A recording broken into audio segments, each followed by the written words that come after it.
The Trial of the Juggernaut. This is the middle of Chuck Austin's run. Now, there's 3 trade paperbacks of this, which The Trial of the Juggernaut's the middle one. X-Men Reload is the final one, which will come after this. And this comprises Uncanny X-Men 425 through 436.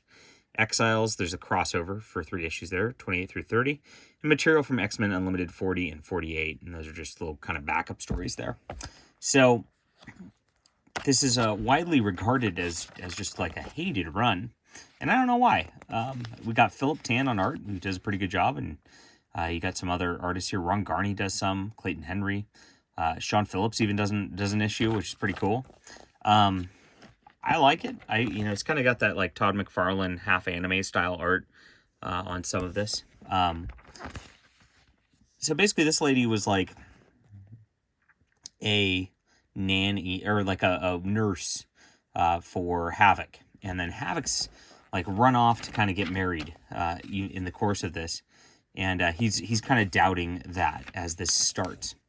And we start off with like a bachelor and bachelorette party, and he kind of flips out and leaves her. Here's that going on.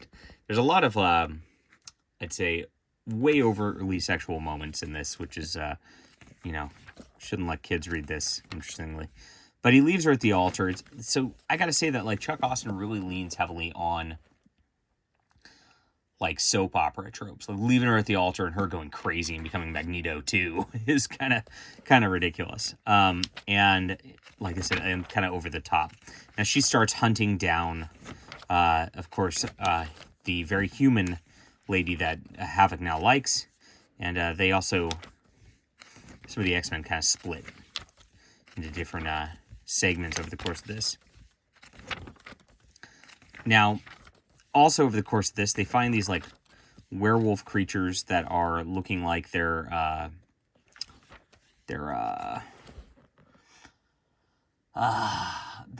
like a new mutant sort of deal. This is actually Exiles, and Exiles has a little more rigid and cartoony of art that's not quite as good. But the Exiles book, like basically they're going back in time to try to stop one of the X-Men here, and he's going to turn bad. Here's your little werewolf guy. He's going after Husk from Generation X. In this, we get Nightcrawler's daughter, who's in Exiles. I've never read Exiles before. It looked like a lot of fun through the sort of... here's the little werewolf monsters going after everybody. And, of course, they team up together at the end of Exiles and X-Men in order to solve that. So, art's not as good in that one. But that was a fun storyline. And I'm interested in reading Exiles. I think they really need a reprint of it. It's been out of print for a while. This one, we start to get into Nightcrawler's history here. There's kind of some weird art in this one, too. It's kind of funky. But basically, we learn about Mystique in the past, and Mystique ends up having a baby, and that ends up being Nightcrawler, and he ends up being cast off, and then goes elsewhere. And then we're getting back to the regular art on the regular series now. It looks much better, as you can tell. They actually go off to like some island where there's like this like demon creature, and that's his father. They end up in an alternate dimension, and he's trying to invade with all of his demons and all that. And the X-Men, of course, have to get the people out of that alternate dimension, who are trapped there, and then stop them. So this is a pretty fun one. Super fast-paced. I don't know why people dislike this. I don't really. It's really seems fine. Like I said, it leans pretty heavily into the soap opera stuff. There's a lot of like, you're not my actual mother, and all that kind of thing that's going on in this, which is okay. I enjoy that in my comics. Big long storyline through this, and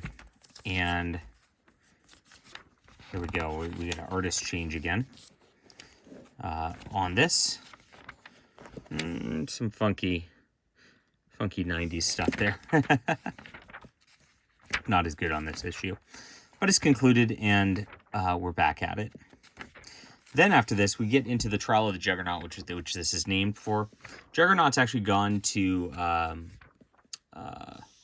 Canada over the course of this volume, where there's this kid he's been like looking after, and the kid's getting bullied by his father. So Juggernaut kind of loses it on the father at the time, and then he actually gets thrown in jail over this. He gets busted out, and he goes and saves the kid, and then they have a little leniency on him because they realize he was just saving the kid this whole time. And She-Hulk is a part of this for this here. There's also like a budding relationship between like Angel and Husk. There's some weird stuff going on here. Like I said, there's a lot of like little budding relationships and all that, and like with the soap opera elements of this. And this is a kind of back in time Mystique side story that also compiles with it. So overall, pretty good. I mean, the art's mostly pretty good. I mean, there's some spots where it's not as good as others, but it's enjoyable nonetheless. And I call it about a 7.5 out of 10. So not that bad. Hit that like and subscribe button. Leave a comment down below with what you think, and we'll be back soon.